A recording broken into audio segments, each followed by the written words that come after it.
Aujourd'hui, zoom sur l'association Emmaüs, une structure qui existe depuis 1949 et qui aide les personnes en difficulté. Une antenne se situe à Paray-le-Monial. Comment l'association Emmaüs est-elle organisée? Pour répondre à cette question, nous accueillons Valérie Boulet qui est salariée. Bonjour Valérie Boulet. Bonjour. On sait que Emmaüs Paray se compose de 10 salariés et 50 bénévoles. Comment les tâches sont-elles réparties? Alors il faut savoir que dans la plupart des Emmaüs et surtout dans les comités d'amis, il ne peut pas y avoir d'employés s'il n'y a pas de bénévoles. Les employés vivent par le travail des bénévoles et donc on leur est redevable du travail qu'ils nous donnent. L'employé est à côté du bénévole pour accomplir la tâche qui fait partie de l'association. C'est-à-dire qu'on les aide à manipuler. Le travail administratif, c'est plus facile aussi que ce soit des employés qui le fassent. Les employés sont là tout le temps, tandis que les bénévoles, ils viennent suivant leur temps libre. L'un sans l'autre, on ne peut pas exister.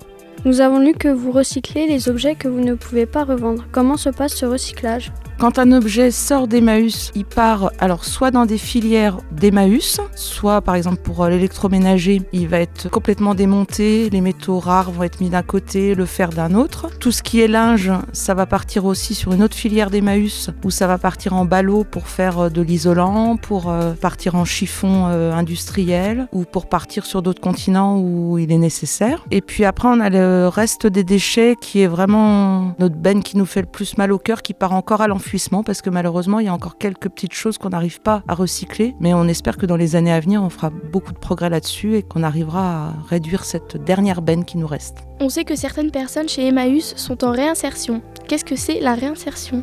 Alors réinsertion, c'est peut-être un vieux terme. On dit maintenant des gens un petit peu éloignés de l'emploi. C'est-à-dire que ça fait un moment que ils n'ont pas retrouvé un emploi, donc il faut les aider pour qu'ils reprennent une activité, pour les encourager à reprendre des formations, des choses qui vont faire en sorte qu'ils aillent dans la vie active autre qu'Emmaüs, qui est finalement un tremplin pour réapprendre certaines choses, se reformer, les encourager pour faire des CV, pour postuler, reprendre confiance en soi, c'est très très important. Nous avons vu lors de notre visite qu'il existe différents pôles dans votre local. Quels sont-ils et à quoi servent-ils ? Alors il y a 3 pôles. Il y a le premier, c'est l'arrivée des objets qui sont donnés. Donc là, ils sont dispatchés dans les différents secteurs. Après, il y a le pôle du tri, qui est vraiment fait par des bénévoles en très très grande majorité. Donc là, tous les objets vont être regardés, triés, voir leur état. Et s'ils sortent de ce pôle-là, ils partent dans la salle de vente pour être proposés aux clients. On sait que vos objets sont exposés, mais sont-ils rangés dans un ordre précis ? Mais oui, parce que les gens qui arrivent à Emmaüs, alors c'est d'ailleurs rigolo, parce que l'arrivée à Emmaüs à 10h le matin, quand on ouvre les portes, on voit bien que les gens ont envie de trouver leur secteur de prédilection. Il y a des gens qui vont adorer le bric-à-brac parce que c'est des bricoleurs, ils vont chercher des petits bouts de bois, des clous. Il y a des gens qui vont adorer la vaisselle rare ou qui ont besoin d'un électroménager particulier. Ils cherchent vraiment le secteur. Donc oui, c'est des catégories très précises. Le meuble, la vaisselle, les vêtements, les livres, les chaussures. On sait que vous vendez toutes sortes de produits.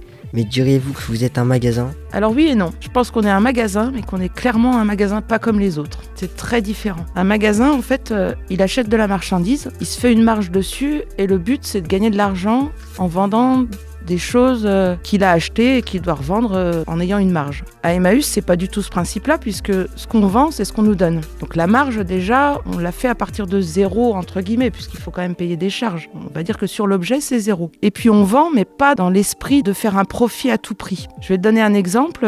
Moi, j'ai un certain nombre de personnes qui sont clients habituels. Quand ils viennent, contrairement à dans d'autres magasins où on forcerait un peu à la vente, à Emmaüs, on va dire vous êtes sûr que ce canapé, vous en avez besoin ? Vous m'avez acheté déjà un canapé il y a 15 jours. Peut-être que celui-là, il n'est pas nécessaire. C'est très particulier. Quand on rentre dans Emmaüs, ça ressemble à un magasin parce que c'est bien rangé. Mais c'est pas un magasin comme les autres, non. On sait que tous vos produits se vendent bien, mais lequel intrigue le plus vos clients ? Il y en a plein. Il n'y a pas très longtemps, on a vendu un coffre-fort. Je ne sais pas si vous avez déjà vu des westerns. C'était un coffre-fort de western. Actuellement, dans mon bureau, j'ai un parapente. C'est quand même très surprenant qu'on nous donne un parapente. On attend pour le mettre en vente parce que c'est très compliqué, parce qu'on ne sait pas quelle valeur ça a. Mais j'ai un livre qui date de 1700 et quelques, écrit en vieux français, qui ressemble plus à nos livres actuels. On a eu aussi une planche à voile. Ce qui étonne aussi nos clients, c'est qu'actuellement, par rapport à ce qui se passe en France, vous avez peut-être entendu parler des nouvelles lois qui sont arrivées. Les industriels ont de moins en moins le droit de jeter. C'est-à-dire que quand ils produisent, ils peuvent pas vendre certains produits. Ils sont obligés de les donner parce qu'on n'a pas le droit de les jeter maintenant. Et donc du coup, on se retrouve à Emmaüs plus avec des produits neufs qui nous sont donnés. Et ça surprend beaucoup les gens de voir à Emmaüs où on est les chiffonniers. On a plein de produits avec encore les étiquettes qui arrivent dans nos magasins. Dans nos magasins, pas comme les autres. On sait qu'Emmaüs n'est ouvert que quelques jours dans la semaine. Quels sont vos horaires ? Emmaüs, pour déposer, c'est ouvert tous les jours de la semaine, sauf le lundi matin. Votre local est ouvert le mercredi et le samedi. Envisagez-vous d'ouvrir un autre jour ? Ça, c'est effectivement nos horaires de vente. Donc, on est ouvert tous les mercredis de 10h à 17h et le premier samedi du mois de 10h à 16h. Les ventes, elles peuvent pas se passer sans bénévoles. Il faut que nos bénévoles soient disponibles pour qu'on puisse ouvrir les ventes. Il faut que dans chaque rayon, il y ait quelqu'un. Quand en caisse, il y ait quelqu'un. On est forcément limité. Donc, non, pour l'instant, on n'est pas à ouvrir plus parce qu'on n'a pas assez de bénévoles pour ouvrir plus. Votre local est ouvert toute l'année. Y a-t-il des périodes qui fonctionnent plus que d'autres ? Alors à Emmaüs Paray-le-Monial, il fait froid. Donc on est plus attrayant pour les gens en plein été où il fait frais chez nous et chaud dehors. En hiver, il y a une petite baisse. C'est pas non plus significatif. On vend toute l'année. On sait qu'Emmaüs est une très grande structure. Y a-t-il des inconvénients au quotidien, des choses difficiles à gérer ? Alors je parlais du froid, on a souvent des moins quelque chose en plein hiver quand il gèle dehors. Après ça c'est anecdotique parce qu'on s'y habitue. Ce qui peut être compliqué, c'est que contrairement à une entreprise traditionnelle, il y a des salariés et des bénévoles qui cohabitent. Donc on vient pas là pour les mêmes choses, on n'a pas tous les mêmes aspirations, c'est un petit peu compliqué. On peut dire que c'est de l'humain. Et puis ce qui peut être compliqué aussi, c'est les donateurs. Parce que comprendre ce qu'on peut donner ou non à Emmaüs, c'est compliqué. Est-ce qu'en hiver, vous avez déjà pensé à mettre un chauffage ou pas ? Emmaüs, ça a aussi un esprit écologique. C'est-à-dire que l'Emmaüs de Paray-le-Monial est très bien isolé. Comme je vous l'ai dit, c'est l'économie sociale circulaire, ce fondamental de l'écologie. Quand vous êtes venus, vous avez vu que c'était énorme. Chauffer un local comme ça, c'est pas possible. Tout est possible, mais écologiquement, c'est inenvisageable pour nous. Est-ce que vous avez déjà eu des problèmes, par exemple des objets qui étaient mal rangés, mais sans faire exprès Oui, ça arrive, mais c'est assez rare. Vous le revérifiez à chaque fois, du coup ? En général, on est alerté, puis les bénévoles sont très très vigilants. Un jour, j'ai eu une statuette et en fait qui cachait un couteau. Elle était au milieu des objets